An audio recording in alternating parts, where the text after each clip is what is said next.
Navdih za ustvarjanje črpam predvsem iz narave, v svojih delih pa raziskujem gibanje, prostor, mikrostrukturo in svetlobo.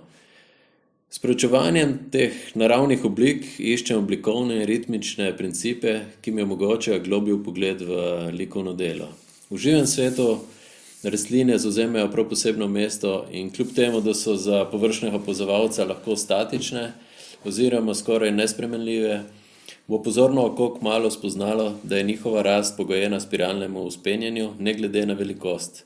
V svojih slikah poskušam v bistvu slediti tej vegetaciji narave in njeni energiji. V delih se zrcali lepota, moč, mogočnost narave, kot da bi v njih želel dobesedno ujeti moč in izvir življenja.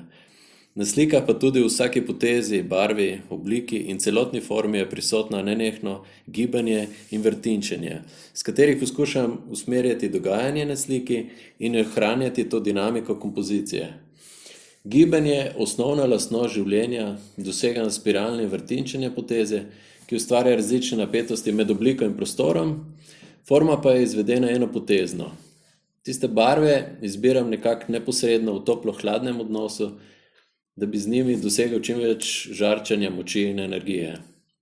Za opredelitev naravno lepega se mi zdi najboljša razlaga nemškega filozofa Hartmana, ki pravi, da v določenih mejah vsaka rastlina v svoji razviti obliki deluje kot umetniško delo.